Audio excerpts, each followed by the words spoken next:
लखनऊ के 24 अस्पतालों को किया गया चिन्हित। अस्पतालों के आसपास लगातार चलेगा अतिक्रमण अभियान। सिविल अस्पताल के साथ अन्य अस्पतालों के पास चलाया जा रहा है अभियान। ज्वाइंट सीपी के साथ डीसीपी सेंट्रल व कई थानों के फोर्स व पीएसी बल के साथ चलाया जा रहा है अभियान। अस्पताल के आसपास का हटाया गया अतिक्रमण।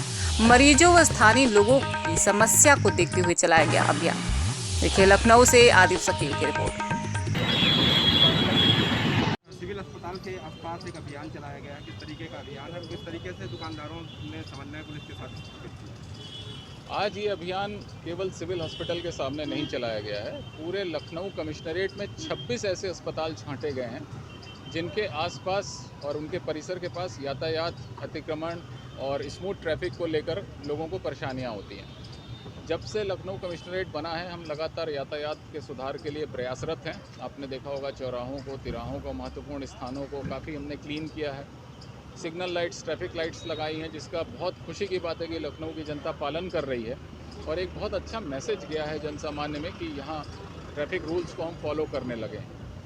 आज इसी कड़ी में सभी ऐसे 26 अस्पताल छांटे गए हैं और पूरे जोन, सभी 5 जोन्स में एक साथ ये अभियान चल रहा है जो 10:30 बजे से लेकर 12, 12:30 बजे तक लगातार चलेगा। 12 बजे तक का टाइम है और यदि किसी को एक्सटेंड करना पड़े तो आधे घंटे एक्सटेंड करेंगे। इसमें हम 3 प्रमुख चीज़ों पे फोकस कर रहे हैं कि या जो परिसर के बाहर की है उसमें कोई बाहर की गाड़ियाँ अनावश्यक पार्क ना हो।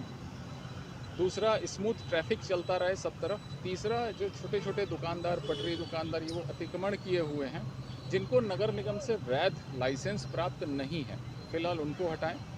आज जो पेशेंट्स और उनको लेके आई हुई गाड़ियां हैं हम उनको किसी का चालान नहीं कर रहे हैं, सिर्फ एक समझाइश देकर छोड़ रहे हैं। इसी तरह से जितने दुकानदार जिन्होंने अपना सामान बाहर निकाला हुआ है, दुकानों को एक्सटेंड किया हुआ है, उनको भी आज हम केवल वार्निंग दे रहे हैं। और इसके बाद यदि वो लगातार रिपीटेड ऑफेंस करते हैं तो हमारे पास 3-4 धाराएं हैं जिसमें हम चालान करते हैं। 34 पुलिस एक्ट का चालान होगा, 290 आईपीसी का चालान होगा और 26 शहर नियोजन एवं विकास अधिनियम के तहत चालान होगा। तो ये हमारी आगे की कार्य योजना है। मुख्य उद्देश्य हमारा है कि लखनऊ की जनता बेहतरी महसूस करे, राहत महसूस करे और अस्पताल के पास आने वाले पेशेंट्स के लिए उसके जीवन के कीमती क्षणों में से एक भी समय, एक भी पल नष्ट ना हो।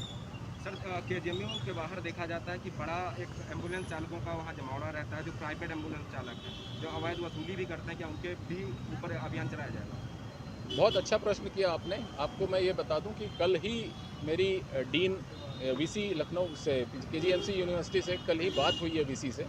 इसके पहले 14 अगस्त को मैंने पूरा केजीएमयू का एक बहुत वृहद राउंड लिया था जिसमें ये समस्या भी आई थी और उस समय भी उनको कार्रवाई करके हटाया गया था। इसमें 2 समस्याएं हैं। पहला ये कि हमें पेशेंट्स के हित को भी देखना पड़ेगा। यदि केजीएमयू में अंदर बेड्स नहीं हैं, यदि उनके पास वैकेंसी नहीं है और पेशेंट्स जिस साधन से, वाहन से आया, यदि वो वाहन छोड़ चुका है या बाहर से कहीं से आया है तो उसको दूसरे हॉस्पिटल में शिफ्ट करने के लिए हमारे पास क्या व्यवस्थाएं हैं। यदि केजीएमयू या लखनऊ प्रशासन अगर उनको ये व्यवस्थाएं उपलब्ध कराता है तो वहाँ जितनी भी खड़ी एम्बुलेंसेज हैं वो आराम से हट सकती हैं। उन एम्बुलेंस के जितने लोग हैं उनसे भी हम संबंधित हॉस्पिटल से बात करेंगे। आज वो अभियान वहाँ भी चल रहा है। दूसरा, अगर एक हॉस्पिटल में एक से ज़्यादा एम्बुलेंसेस खड़ी है तो प्रथम चरण में उनको हटाया जाएगा।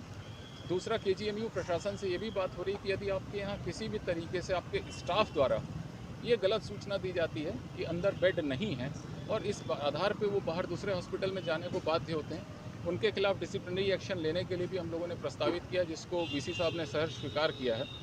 उम्मीद है कि इस मामले में भी हम काफ़ी अच्छी कार्रवाई करेंगे और जो भी अवैध कृत्य हो रहे हैं उनको रोकने में हम सफल होंगे। सर, सिविल अस्पताल की अगर बात करें तो सिविल अस्पताल के कई वाहन हैं जो खराब हो चुके हैं, फिर भी जगह घेर के अस्पताल के अंदर खड़े हैं। अगर उन वाहनों को वहाँ से हटा दिया जाए जो सिविल अस्पताल की एम्बुलेंस है तो वहाँ बेहतर तरीके से खड़ी हो सकती है। क्या इसको लेकर तो कोई बात नहीं? बहुत अच्छा सुझाव है। मैं डीसीपी साहब से चाहूँगा कि इंस्पेक्टर के माध्यम से इसको देख लें, बात कर लें प्रशासन से और जो ख़राब कंडम गाड़ियाँ हैं यदि उनको किसी अन्य जगहों पे हम पार्क कर सकें तो यहाँ पर उस बनी हुई व्यवस्था और जगह से हम उपयोग कर सकेंगे। Thank you very much.